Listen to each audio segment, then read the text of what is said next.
আসসালামু আলাইকুম everyone, welcome to my YouTube channel চাঁদপুরের কন্যা মায়াবতী। যে যেখান থেকে দেখছেন আশা করি ভালো আছেন।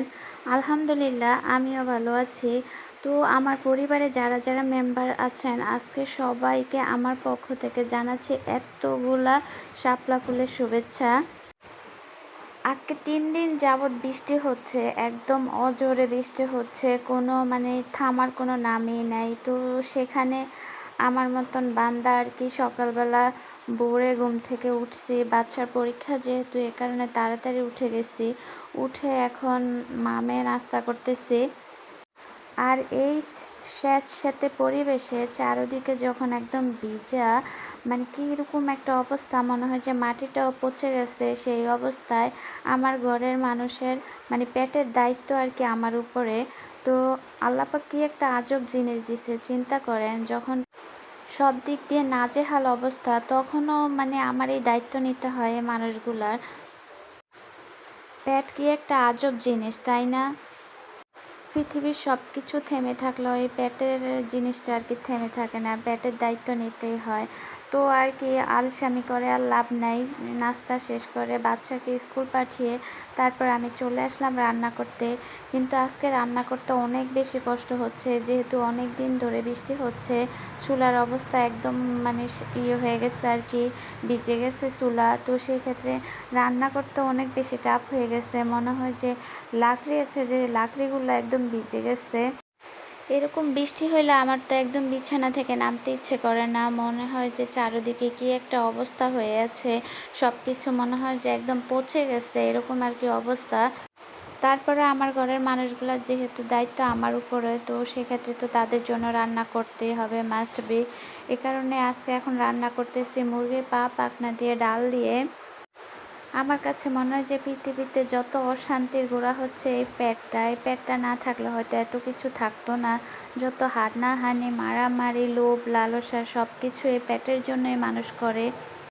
তো আমি মাংসটা ভালো করে কষিয়ে তারপর আবার ডালটা ভালো করে কষিয়ে নিয়ে এখন গরম পানি দিয়ে দিচ্ছি।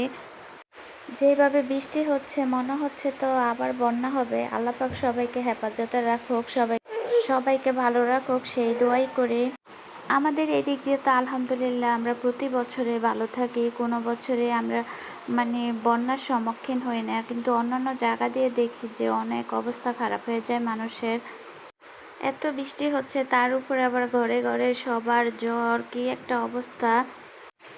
দায়িত্ব জিনিসটা না বড় অদ্ভুত, এটা সবার উপরে পড়ে না। তো এই যে দেখেন আমার ঘরের মানুষগুলোর দায়িত্ব যেহেতু আমার উপরে, তাদের আহারের ব্যবস্থা আমারই করতে হবে। তো আমি তো আর শুয়ে বসে থাকতে পারি না, তাই তো চলে আসলাম রান্না করতে। তো আমার ডালটা রান্না হয়ে গেছে। ডাল রান্না করতে গিয়ে আজকে না মুরগির চামড়াটা দিতে ভুলে গেছি। পরে ভাবলাম যে ওটা দিয়ে আবার আরেকটা রান্না করে ফেলি। তো তো আমি আলুগুলো ছোট ছোট পিস করে নিচ্ছি আর মুরগির চামড়াগুলোও ছোট ছোট পিস করে নিচ্ছি। এই রান্নাটা অনেক বেশি টেস্ট হয়, আপনারা অবশ্যই ট্রাই করে দেখবেন। তরকারিটা যেহেতু একদম ভাজা ভাজা হয়, সেক্ষেত্রে অনেক বেশি মজা লাগে তরকারিটা। তো আমি আলুগুলো ফার্স্টে ভালো করে কষিয়ে নিচ্ছি, যেহেতু আলুগুলো হইতে একটু সময় লাগবে আর মুরগির চামড়াগুলো সিদ্ধ হইতে অত একটা সময় লাগে না। এ কারণে আমি আলুগুলো যখন হয়ে আসছে তখন আমি মুরগির চামড়াগুলো দিচ্ছি। আর মুরগির চামড়াগুলো থেকে অনেক তেল ছাড়বে, এ কারণে আমি অল্প একটু তেল দিয়ে তরকারিটা বসাইছি আর কি। আজকে রান্না করতে অনেক বেশি কষ্ট হয়েছে, মনে হয় যে একদম চুলা টুলা সব ভিজে আছে, এরকম একটা অবস্থা। জাল ধরতেই চায় না, বারবার ধোয়া উঠতেছে। আজকে কয়েকদিন জাস্ট রান্না করতেছি আর কোনোই কাজ করতেছি না। রান্না করেই তারপরে ঘরে গেলে আর ঘর থেকে বের হইতে পারি না, এত হবে বৃষ্টি হচ্ছে আর কি।